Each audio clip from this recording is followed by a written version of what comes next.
Body দিয়ে দিচ্ছে এবার এমবি বডি, এবার হবে খেলা। ও মাই গড, ভাতিজার শটটা মিস হয়ে গিয়েছে। ওকে ভাতিজা দেখি কি করতে পারে গাইস। খুবই এক্সাইটেড মোমেন্ট অ্যান্ড খুবই খুবই খুবই খুবই এক্সাইটেড মোমেন্ট। দেখা যাক গাইস কি হয় এখানে। ভাতিজা কি মারতে পারবে? উডপেকার ট্রাই করাটা উচিত এবার। উডপেকার দিয়ে মানে ইজি, অ্যান্ড ইউএমপি নিলে তো ভালো হয়। ও শুধু ওয়ান টেপেই খেলছে ভাই। Oh no guys, what a shot. তো ফাইনালি গাইস দুটি টিমই 3-3-তে চলে আসছে। এইবার গাইস কে উইন হবে? এখনের যে মুভমেন্টটা সেটা কিন্তু খুবই এক্সাইটেড।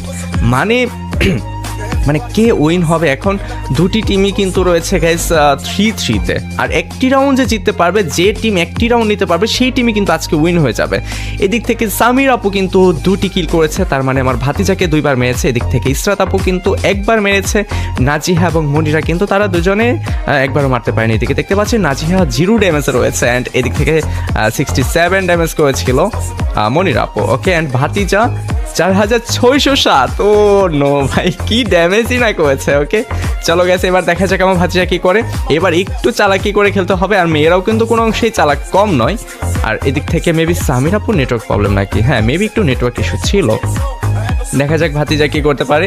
এবার একটু ভাতিজার ক্যাম্পেই থাকবো, যে কিভাবে মরে নাকি মারে এটা একটু দেখার পালা। চলো গাইস, সামনে কিন্তু 3 জনই কিন্তু এই যে এই সাইড দিয়ে একটা চলে আসছে। এইটাকে ডাউন করতে হবে, যে কোনো একটাকে ডাউন করতেই হবে। ও ওপেনে বের হলে ওর জন্য খুবই একটা ভয়ানক বিষয় হয়ে যাবে। ওর ওপেনে বের হওয়া যাবে না, কারণ যে কোনো সাইড থেকে what the headshot. And finally guys আরো একটি শট দিয়ে দিয়েছে। এন্ড এদিক থেকে কাকে? ইসরাত আপুকে ডাউন করে দিয়েছে। এন্ড মনিরা নাকি সামিরাকে ড্যামেজ করেছিল। ওকে, নাজিহাও কিন্তু রয়েছে তার সামনে। দেখা যাক গাইস এখানে কি হয়। ওর কিন্তু মানে মিনিমাম 2 জনকে এখন ডাউন করে ফেলা উচিত, তা না হলে কিন্তু খুবই বাজে হয়ে যাবে। দাঁড়িয়ে আছে নাকি রিভাইভ দিচ্ছে?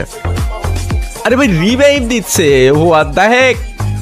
আচ্ছা রিভাইভ দিয়েছে বলে সে কিন্তু মারা গেল। যাই হোক, ইসরাত আপু কিন্তু এটা অনেক ভালো করেছে।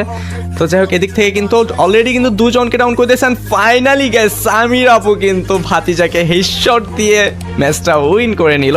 তো গাইস ভাতিজা ভার্সেস হচ্ছে 4 জন গার্ল, মানে 4 জন মেয়ের ম্যাচটিতে কিন্তু মেয়েরাই উইন হয়ে গেল। যদিও এখানে ভাতিজার পারফরমেন্স অনেকটাই ভালো ছিল, বাট লাস্ট মুহূর্তে এসে একটু ভাতিজার বোকামোর জন্য মেবি হেরে গেল। আর এদিক থেকে ভাতিজা উচিত ছিল যে ওপেনে না আসা, বাট ওপেনে এসে মনে হয় একটু বিপদ হয়ে গেল। ওকে চলো গাইস, দেখতেই পাচ্ছ তারা 4 রাউন্ড অ্যান্ড আমার ভাতিজা 3 রাউন্ড। আমার ভাতিজার ড্যামেজ হচ্ছে 5453, অ্যান্ড হচ্ছে মেয়েদের ড্যামেজ হচ্ছে মোটামুটি গেছে 1000 ড্যামেজও হয়নি এখনো। টোটাল যোগ করলে 1000 ড্যামেজও হবে না। তো দুর্দান্ত একটা গেম প্লে ছিল। তো আমার ভাতিজার সাথে তোমরা কারা কারা খেলতে চাও অবশ্যই কমেন্ট সেকশনে জানাবে। অ্যান্ড গাইস আজকের ভিডিওটি এই পর্যন্ত। সকলে ভালো থাকবে, সুস্থ থাকবে, সকলের জন্য অনেক অনেক শুভকামনা। আল্লাহ হাফেজ।